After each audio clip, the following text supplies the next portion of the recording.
completed the 10 questions, तो हम आगे के 10 questions को complete करते हैं, ठीक है? And thank you for the response that you have give. And मैं रिक्वेस्ट करूंगा आपसे प्लीज इसी तरह से हमें सपोर्ट करते रहो, ठीक है?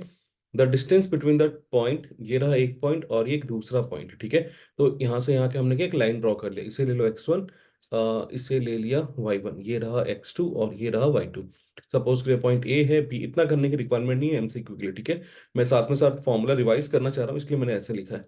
तो हमें पता है डिस्टेंस फॉर्मूला क्या होता है, that is equal to root under x2 minus x1 का square plus y2 minus y1 का स्क्वायर, ठीक है? यहाँ पे जब आप पुट करोगे तो ये क्या आएगा, x2 देखो यहाँ पे क्या दे रखा है, 0 माइनस सी का स्क्वायर प्लस यहाँ पे c क्या था, x1। उसी तरह y2 देखो यहाँ पे क्या दे रखा है, माइनस y1 क्या है, 0।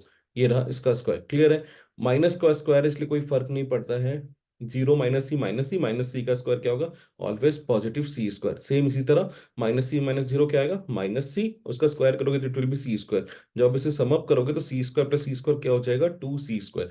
सी का स्क्वायर है, that mean C will come out और रूट टू अंदर रह जाएगा। और डिस्टेंस है तो यूनिट्स में रहेगा, किससे इक्वल है, ये रहा। एक बात और याद रखना, अगर ऐसे क्वेश्चंस मिले जहां पे कुछ ऐसा देखा हो, कोऑर्डिनेट x कॉमा 0 के फॉर्म में हो और दूसरा 0 कॉमा y के फॉर्म में, इसका सिंपल सा ट्रिक है, आप इसको क्या करोगे, ऐसे क्वेश्चंस को कुछ नहीं करना, जो भी वैल्यू x का दे रखा है ना उसे x स्क्वायर करो और यहाँ पे y दे रखा है y स्क्वायर करो, ये आंसर होगा। सेम आप अप्लाई कर सकते हो इस वाले क्वेश्चन के लिए भी, देखो मैं आपको अप्लाई करके यहाँ पे दिखाता हूँ।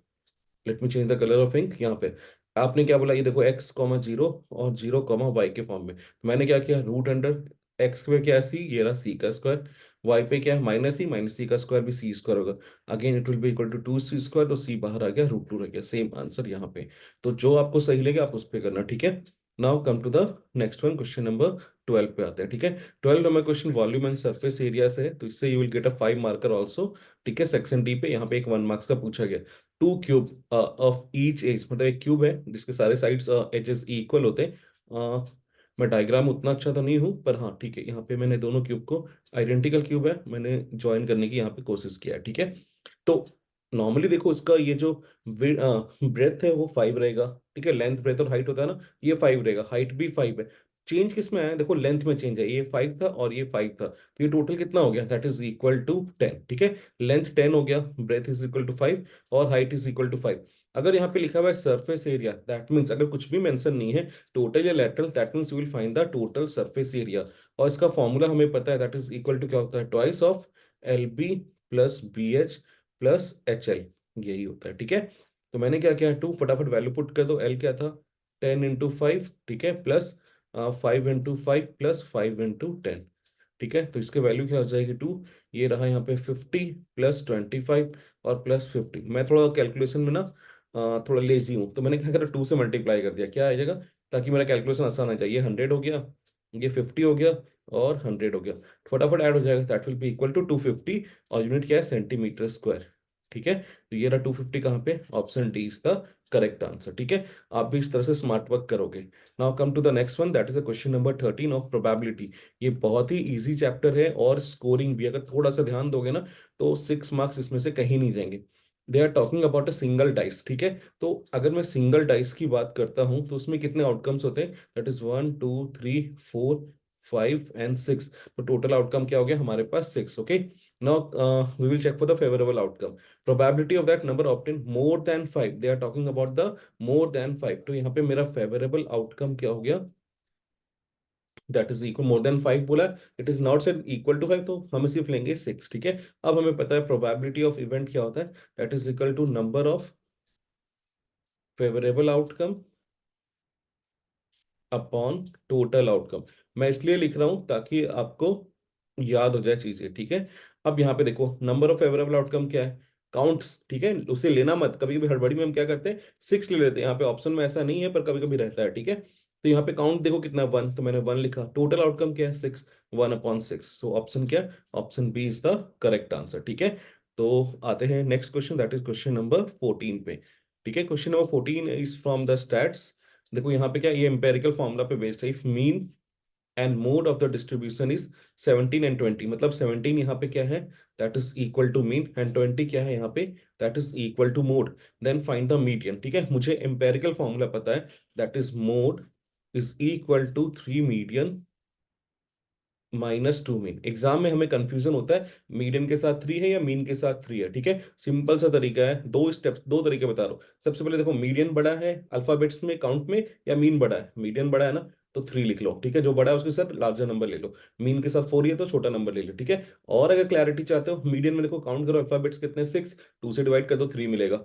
मीन में अल्फाबेट्स कितने, 4, 2 से डिवाइड करो 2 मिलेगा। इस तरह से भी आप याद, आपके भी अपने अपने तरीके हो सकते हैं, ठीक है। मैं इसमें वैल्यूज पुट कर रहा हूँ। यहाँ पे मोड क्या गिवन है हमें, 20, ठीक है। मीडियन मुझे पता नहीं, तो मैंने यहाँ पे 3 मीडियन ही लिखा है, ठीक है। -2 मीन, दैट इज 2 इंटू 17। अब इसे सॉल्व करते हैं। 20 इज इक्वल टू 3 मीडियन -34, ठीक है। अब 34 को इस तरफ ले आओ, तो 20 plus 34 is equal to 3 median. Clear है? तो it will be equal to 54 is equal to 3 median. आपको इतना लिखने की जरूरत नहीं है, मैं प्रॉपरली कर रहा हूँ, ठीक है। आप एग्जाम में तो स्टेप्स यहाँ पे इस जगह पे स्टेप जंप कर सकते हो। तो 54/3 will be equal to median. Cancel करो, it will be equal to 1 और 8, ठीक है। 1 टाइम्स में और 24 तो 8 टाइम्स में। तो आंसर क्या है? Option C is the correct answer, ठीक है। यहाँ पे मैं साथ ही साथ, अगर हम ये करें, फटाफट दोनों फॉर्मूला भी रिवाइज कर लेते हैं, ठीक है। किसका? मोड और मीडियन का। पहले तो मैं मीडियन का फॉर्मूला रिवाइज करा for the group data. Median is equal to L plus n/2 -cf/f/h, ठीक है। याद रखना, सी एफ क्या होगा? एक पहले वाला, एक ऊपर वाला, एक प्रायर। जिस तरीके से आपको समझ में आता आप उसे लेकर रखोगे, ठीक है। और हमने मोड भी सॉल्व किया था, तो हमें मोड का भी फॉर्मूला पता होना चाहिए। फटाफट यहीं रिवाइज कर लेते हैं। So mode is equal to L plus, यहाँ पे आ जाओ, F1 - F0/2F1 - F0 - F2 ठीक है। चलो हम फटाफट आते हैं नेक्स्ट क्वेश्चन पे। सेम के हिंदी वर्जन भी यहाँ पे गिवन, मैं धीरे स्क्रॉल कर रहा हूँ, जिनको हिंदी में लगता है करना है वो यहाँ से कर सकते हो, ठीक है। अब आ जाओ क्वेश्चन नंबर 15 पे। क्वेश्चन नंबर 15 क्या है? Area of the segment of a circle of radius R and central angle 90 degree. पहले मुझे सेगमेंट में क्लियर करा देता हूँ होता क्या है। याद रखना, सेगमेंट किससे बनता है? आर्क प्लस कॉर्ड से बनता है, ठीक है। सेक्टर किससे बनता है? 2 रेडियस एंड 1 आर्क से बनता है, ठीक है। अब हमने सेंटर ऑफ द सर्कल ले लिया, ये रहा यहाँ पे, इसे यहाँ कनेक्ट किया और इसे यहाँ कनेक्ट किया। सेंट्रल एंगल 90, ये बहुत ही अच्छा क्वेश्चन होता है जिसमें स्टूडेंट्स के लिए इसमें सेंट्रल एंगल 90 दे रखा। क्यों? अब मैं बताता हूँ। हमें क्या पूछा? Area of segment. तो देखो, एरिया ऑफ सेगमेंट कौन सा है? ये वाला पार्ट है, ठीक है। तो इस केस में हमेशा याद रखना, एरिया ऑफ सेगमेंट किसके लिए होता है, ये कहीं पे नोट भी कर लो, ये बहुत इंपॉर्टेंट है। एरिया से बड़े क्वेश्चंस भी बनते हैं। Area of segment is equal to area of sector, area of sector minus area of triangle. ये रहा। अगर ओ है, ये ए है और ये बी है, ठीक है। तो ये रेडियस है और ये भी रेडियस है। अब देखो, एरिया ऑफ सेक्टर आपको भी पता है, फॉर्मूला क्या है? मैं सारा लिख रहा हूँ, θ/360 πr²। अब ये राइट एंगल ट्राइंगल है, क्योंकि यहाँ पे क्या है? 90 डिग्री। तो इस केस में क्या होगा? Half into product of perpendiculars, that is R into R. Clear है? अब यहाँ पे मैं फॉर्मूला में अगर वैल्यूज को पिट करूँ तो देखो क्या है, थीटा की वैल्यू क्या है? ये रहा theta, that is equal to 90 degree. ये रहा 90/360। ये सेम क्वेश्चन 2 मार्कर में भी आ सकता है। पाई को स्प्लिट करने की रिक्वायरमेंट नहीं है, आर स्क्वायर ही रहने दो। -1/2, यहाँ पे आर इंटू आर स्क्वायर। इसे कैंसिल करो, ये रहा 4। So it is 1/4 πr² -1/2 r²। ऐसा कोई ऑप्शन दिखाई दे रहा है क्या?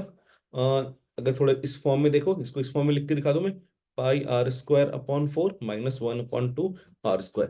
तो option C is the correct answer, ठीक है। ये सेम क्वेश्चन आपको 3 मार्क्स में भी मिल सकता है, ठीक है। वहां पे रेडियस की वैल्यू बस आपको प्रोवाइड कर देगा, ठीक है। अगर आप चाहते हो सेम क्वेश्चन 5 मार्क्स में, तो यहाँ पे जो 90 डिग्री है ना, इसको वो 120 में चेंज कर देंगे, 60 में चेंज कर देंगे, इस तरह से चेंज होगा, ठीक है। Now come to the question number 16। Question number 16 यहाँ पे पूछा है, और ये same question even standard students को भी ट्रिक कर सकता है, ठीक है। देखो कैसे। नॉर्मली हमें क्या पता है, हमें क्या गिवन है? Quadratic polynomial having the zeros this and this. इसका मतलब क्या हो गया? Alpha is equal to 0 and beta is equal to 0। Now we know the formula. हमें फॉर्मूला क्या पता है? x² minus alpha plus beta X plus alpha beta. यही हमें फॉर्मूला पता है क्वाड्रेटिक पॉलिनोमियल फाइंड आउट करने के लिए, जब हमें जीरोस गिवन होता है, ठीक है। ये रहा x² माइनस अल्फा की वैल्यू क्या दे रखी है? अच्छा, मैंने यहाँ पे 0 0 लिख दिया, ये 7 होगा, ठीक है। तो 7, ऐसे गलती आप भी पेपर में कर सकते हो, तो वहां पे केयरफुल रहोगे। +7 × 0, तो ये क्या हो गया? x² -7x, इधर तो 0 आ गया, ठीक है। ये रहा। पर यहाँ पे गौर से देखोगे, कोई भी एक ऑप्शन इससे मैच नहीं कर रहा है, ठीक है। पर याद रखना, अगर कोई भी क्वाड्रेटिक पॉलिनोमियल है उसके जीरोस पे कोई भी इंपैक्ट नहीं होता है अगर बाहर में कोई भी कांस्टेंट है उसको मल्टीप्लाई कर दो। तो यहाँ पे देखो ये वाला पार्ट किससे मैच कर रहा है, एक्स स्क्वायर माइनस 7x, और कहीं पे भी नहीं है, ठीक है। और इसने उन्हें क्या किया, उसको थोड़ा सा ट्रिक किया, उसको 7 से मल्टीप्लाई कर दिया कांस्टेंट नंबर से, ठीक है, ताकि आप कंफ्यूज हो जाओ, पर उससे कोई भी कांस्टेंट से उसके जीरोस में कोई फर्क नहीं पड़ेगा, ठीक है। अगर आप चेक करना चाहते हो तो यहाँ पे देख लो, ये है 7x² - 7x, इन दोनों में देखो कॉमन क्या है, दैट इज x कॉमन है, तो मैंने x को बाहर ले लिया, ये रहा x - 7। अब इसको इक्वेट कर दो जीरो से ताकि आप जीरो से निकाल पाओ। तो ये रहा 7x को मैंने जीरो से इक्वेट किया, तो x इज इक्वल टू 0/7, ये क्या आ गया, जीरो। देखो आपको एक जीरो मैच कर रहा है, ठीक है। नेक्स्ट क्या करो, x - 7 equal to zero, so x is equal to 7, ये रहा दूसरा जीरो, यहाँ पे भी मैच कर रहा है, ठीक है। अब तो क्लियर है ना, कोई डाउट नहीं होना चाहिए यहाँ पे, ठीक है। चलो हम आते हैं ट्रायंगल। ट्रायंगल पे मैं एक डिटेल्ड वीडियो बनाऊंगा, दो पार्ट में, एक वो बेसिक के लिए जो स्टैंडर्ड के लिए भी एप्लीकेबल होगा, ठीक है, और एक टोटली सिर्फ और सिर्फ स्टैंडर्ड वाले स्टूडेंट्स के लिए, ठीक है। क्योंकि अननेसेसरी उन क्वेश्चंस पे टाइम वेस्ट मत करो जो बेसिक में आ ही नहीं सकता है, ठीक है। अब हम आते हैं इस वाले क्वेश्चन पे, क्वेश्चन नंबर 17। यहाँ पे क्या है, ये क्वेश्चन भी थोड़ा ट्रिकी है, हमें क्या पता, बीपीटी हर जगह में आदत हो गया बीपीटी अप्लाई करने का, ठीक है। तो उस केस में हम यहाँ पे थोड़ा फंस सकते हैं। यहाँ पे क्या गिवन है, D parallel to BC, already diagram में मेंशन है, एडी मतलब यहाँ से यहाँ तक का पार्ट क्या दे रखा है 2, मैं एक्स वगैरह भी नहीं लिख रहा हूँ, रिक्वायरमेंट नहीं है क्योंकि ये ऑब्जेक्टिव क्वेश्चन है। डीबी क्या दे रखा है 3, ठीक है। सेम क्वेश्चन सब्जेक्टिव में भी पूछा जा सकता है, हमें फाइंड आउट करना है D/BC, ठीक है। नॉर्मली क्या दिखता है, अच्छा ये सारे रेशियोज इक्वल होता है, सीधा आंसर 2/3 हम क्लिक करके आ जाते हैं, पर ये गलत है। अब इसे मैं दो ट्रायंगल में डिवाइड कर रहा हूँ, ठीक है। मैंने लिया इन ट्रायंगल ADE, ठीक है, और मैंने दूसरा ट्रायंगल लिया ट्रायंगल ABC। अब इन दोनों में ट्रायंगल में सिमिलैरिटी देखो, दोनों में एंगल ए कॉमन है, तो मैंने यहाँ पे लिखा angle A is equal to angle A, और सपोज करो सब्जेक्टिव के हिसाब से मैं यहाँ पे सॉल्व कर रहा हूँ, कॉमन है, ठीक है। नेक्स्ट अगर ये दोनों लाइन पैरेलल है तो ये एंगल और ये एंगल भी इक्वल होंगे, कॉरस्पॉन्डिंग एंगल, ठीक है। अभी मैं सिर्फ डायरेक्ट डी लिख रहा हूँ, angle D is equal to angle B, और यहाँ पे लिख दिया कॉरस्पॉन्डिंग एंगल, ठीक है। अब इस केस में देखो, ये दोनों ट्रायंगल क्या हो गए, सिमिलर हो गए, एंगल एंगल सिमिलैरिटी से, angle ADE is similar to triangle ABC। Similarity क्या है, एंगल एंगल, क्लियर है यहाँ पे। अब इससे देखो, अगर सिमिलैरिटी है तो सारे साइड्स भी प्रोपोर्शनल होंगे, तो मैंने लिखा AD/AB, AD स्मॉलर ट्रायंगल का साइड है और AB पूरे ट्रायंगल का, ABC का, ठीक है, will be equal to AE/AC and that will be equal to D/BC।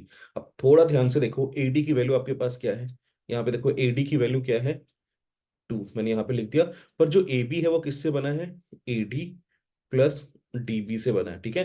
That means 2, AD की वैल्यू 2, DB की वैल्यू क्या है 3, दैट इज 2/5, ठीक है। एग्जाम में थोड़ा हड़बड़ी में नहीं रहोगे, प्रॉपर टाइम दोगे क्वेश्चन को, फिर आगे सॉल्व करोगे, और ये क्वेश्चन सब्जेक्टिव के लिए भी इंपॉर्टेंट है, ठीक है। चलो आते हैं question number 18, that is from application of trigonometry, ठीक है। अब इस क्वेश्चन को हम हिट करते हैं, ये रहा क्वेश्चन नंबर 18। यहाँ पे क्या बोला, at some point of time the height and length of the equal, याद कर लो इसे, मैं अभी प्रूफ भी करके दिखाऊंगा। अगर height and length of shadow same है, एंगल 45 डिग्री होगा, क्लियर है, एकदम नोट कर लो कहीं पे, ठीक है। मैं इस करके दिखाता हूँ, सपोज करो ये रहा हाइट ऑफ द मैन और ये रहा उसका शैडो, ठीक है। सपोज करो पर्सन, यहाँ पे मैंने इसको यहाँ से कनेक्ट किया, और ये एंगल ऑफ एलिवेशन बन रहा है, ठीक है। अब यहाँ पे चेक करते हैं, ये हाइट है और ये हाइट है और ये शैडो है, ठीक है। तो यहाँ पे दिया हुआ height is equal to shadow, मैंने उसे एक्स ले लिया, ठीक है। नॉर्मली अब देखो, अगर मैं यहां से देख रहा हूँ तो सामने वाला लाइन परपेंडिकुलर होता है, जहां पे मैं खड़ा हूँ फ्रॉम वे मैं देख रहा हूँ वो क्या होता है, बेस। और ये पता है 90 के सामने अगर कोई भी चीज है तो वो हाइपोटेन्यूज होता है। आपको याद होगा ट्रिग्नोमेट्रिक रेशियोज में पंडित बद्री प्रसाद हर हर भोले, ठीक है। अब देखो ये, इस पे हंसने की रिक्वायरमेंट नहीं है, आपके अपने तरीके से भी याद कर लो, कोई प्रॉब्लम नहीं। अब यहाँ पे देखो, मुझे किसके बीच में रिलेशन चेक करना है, मुझे क्या गिवन है, मुझे हाइट गिवन है और शैडो का लेंथ गिवन है। तो एच और एस कौन सा है, पी और पी। अब यहाँ पे देख करो पी और पी कहाँ पे एक साथ है, इस जगह पे। मतलब हमें पता चल गया, हमें सिर्फ टैन यूज करना है, या कॉट, कॉट मत यूज करना, टैन ही यूज करना, ठीक है। अब मैंने क्या लिखा है यहाँ पे, tan theta is equal to, पता होता है परपेंडिकुलर अपॉन बेस, तो परपेंडिकुलर क्या हाइट, तो मैंने उसे एक्स ले लिया, बेस क्या है शैडो और लेंथ ऑफ शैडो, उसे भी एक्स ले, कैंसिल आउट हो गया 1। अब ये देखो क्या आ गया, tan theta is equal to 1। अब 1 कब होती है टैन की वैल्यू, जब टैन 45 डिग्री होता है। थोड़ा सा ऊपर कर रहा हूँ, मैंने यहाँ पे लिखा, ये लिख दिया टैन थीटा 1 कब है, जब टैन 45 है। अब चीजों को कंपेयर करो, टैन को टैन से कंपेयर कर लो, ठीक है। नेक्स्ट थीटा को थीटा से कंपेयर कर लो, क्या आया 45 डिग्री, थीटा की वैल्यू क्या आई 45 डिग्री। इतना करने की रिक्वायरमेंट नहीं है, हमेशा याद रखना, अगर ये वाला लेंथ इसके इक्वल है, ठीक है, हाइट और शैडो दोनों ही इक्वल है, ठीक है, तो हमेशा जो एंगल ऑफ एलिवेशन होगा वो क्या होगा, 45 डिग्री। प्लीज इसे नोट कर लो, ठीक है।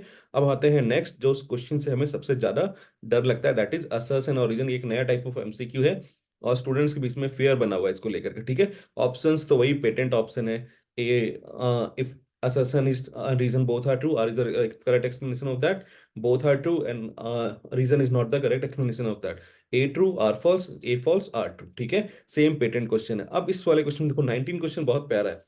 इसमें ना बहुतों को कंफ्यूजन होगा कि ये ऑप्शन ए या बी में से कौन सा है, ठीक है। पहले मैं ऑप्शन ए नहीं पढ़ रहा हूँ, आर पे आ रहा हूँ, ठीक है। Length of a tangent from the external point to a circle equal in length, इससे तो 5 मार्क्स का भी एक क्वेश्चन बनता है, ठीक है सर। मैं नेक्स्ट वीडियो में अपलोड करूंगा, ठीक है। 5 मार्क का ये क्वेश्चन लास्ट टाइम भी, लास्ट पिछले 7-8 सालों से पेपर में आया हुआ, ठीक है। हमें पता है length of the tangent external point से क्या होता है, दोनों इक्वल होते हैं, मतलब मेरा रीजन तो करेक्ट है, ठीक है। अब आते हैं असर्शन वाले पार्ट पे, डायग्राम हमारे पास ऑलरेडी है। अब यहाँ पे क्या दे रखा है, P N P B tangent है सर्कल पे, तो मुझे पता है पी ए और पीबी दोनों इक्वल होंगे, ऑलरेडी यहाँ पे गिवन भी है, ठीक है। अच्छा गिवन नहीं है पर हमें पता है इक्वल होता है, ठीक है। नेक्स्ट हमें क्या दे रखा है, एंगल ओ पी ए, ये रहा ओ, ये रहा पी और ये, तो ये एंगल हमें क्या दे रखा है, 30 डिग्री, ठीक है। अब याद रखना, मैं इसको यहाँ से यहाँ पे कनेक्ट कर देता हूँ अभी थोड़ी देर के लिए, ठीक है। आप समझना इस बात को। नॉर्मली क्या होता है, ये एंगल होता है 90 डिग्री, ये होता है 90 डिग्री। क्यों, tangent perpendicular to radius, clear है। नेक्स्ट मेरी बात ध्यान से सुनना, इस एंगल का सम और इस एंगल का सम किसके इक्वल होता है, 180 डिग्री का। मैं इसको दो टुकड़े में लिख रहा हूँ, ठीक है। इसे मैंने लिखा ए, इसे लिखा बी, इसे लिखा सी और इसे लिखा डी, ठीक है। तो यहाँ पे देखो एंगल ए ओ बी, ये कहीं पे नोट करना, इसे 1 मार्कर आता है। एंगल ए पी बी किसके इक्वल होता है, 180 डिग्री के होता है, ठीक है। सप्लीमेंट्री इन नेचर, इसका प्रूफ भी इंपॉर्टेंट है, ठीक है, उसे भी मैं कवर करूंगा। नेक्स्ट जो मेरी बात जो मैं बोलना चाह रहा था वो याद रखना, हमेशा यहाँ पे जो ये ओबी ओपी जो लाइन है ना, it is the bisector of angle O A B as well as the bisector of angle A P. That means ये कहीं पे नोट कर लो, angle A will be equal to angle B and angle C will be equal to angle D। ये कहीं पे जरूर note करके रखो, ठीक है। मतलब ये 30 है तो ये एंगल भी क्या हो गया, 30 के इक्वल। अब मुझे पता है ये और ये दोनों साइड इक्वल है, तो आइसोसेलेस ट्रायंगल ये x और ये x, फटाफट sum of all angle of triangle लगाओ। यहाँ पे x प्लस 30 क्या होगा, 60 is equal to 180 degree. Twice of x is equal to 180 minus 60, so twice of x will be equal to 120, x will be equal to 120 upon 2, cancel out हुआ, ये रहा 60 degree. अगर ऐसे ट्रायंगल जिसके सारे angle 60 degree है, that means it is a equilateral triangle. A भी सही है, आर भी सही है। अब इसमें देखो मेरे तरफ से आंसर क्या है इसका, ये क्या है, ऑप्शन बी। क्योंकि ये जो हम प्रूफ यहाँ पे कर रहे हैं ना कि वो इक्विलेटरल ट्रायंगल है, क्यों इक्विलेटरल ट्रायंगल है, क्योंकि ये एंगल 30 डिग्री है और ये एंगल हर केस में 30 डिग्री नहीं होता, अलग अलग हो सकता है, ठीक है। तो ये आर जो उसका आर यहाँ पे जो दे रखा है वो उसका करेक्ट एक्सप्लेनेशन नहीं है। आर सही है पर उसका करेक्ट एक्सप्लेनेशन नहीं है, so option B is the correct answer, ठीक है। अब हम आते हैं क्वेश्चन नंबर 20 पे। प्रोबेबिलिटी का देखो 2 मार्क्स क्वेश्चन हमने यहाँ पे कवर किया, एक पहले क्या था और ये दूसरा, मतलब आपको प्रोबेबिलिटी के 2 मार्क्स के क्वेश्चन एमसीक्यू में मिलेगा, तो 1 मार्क्स वाले क्वेश्चन को बहुत फोकस करना आप, हल्के में नहीं लेना, ठीक है। ये एनसीईआरटी से उठाया हुआ पार्ट है उसके थ्योरी से। An event is very likely to happen, very likely to happen का मतलब जिसके होने के चांसेस बहुत ज्यादा है, वो क्या दे रखा है, 0.999 ऐसा दे रखा है। And probability of A sure event is 1, ये भी 100% ट्रू है। अब इसे समझना, हमें पता है प्रोबेबिलिटी ऑफ इवेंट क्या होता है। अगर 100% श्योर है तो 1 पे पास होगा, अगर इम्पॉसिबल है तो 0 के इक्वल होता है, ठीक है।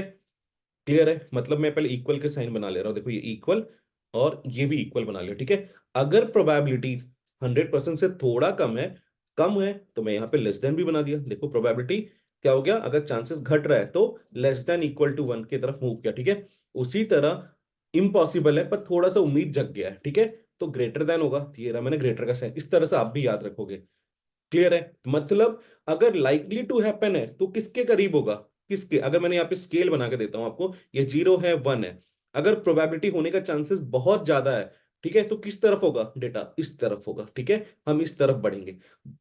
कम चांसेस होगा डेटा का तो हम 0 की तरफ बढ़ेंगे। तो यहाँ पे साफ दिख रहा है ये ट्रू भी है और ए को एक्सप्लेन भी कर रहा है, ठीक है। That's why option A is the correct answer. So that's all from my side, ठीक है। अच्छे से पढ़ो, हर एक कंसेप्ट पढ़ो, ठीक है। इसे दोबारा रिपीट करना, इन क्वेश्चंस को, जिनमें 20 क्वेश्चंस है ना, इनको रिपीट करना।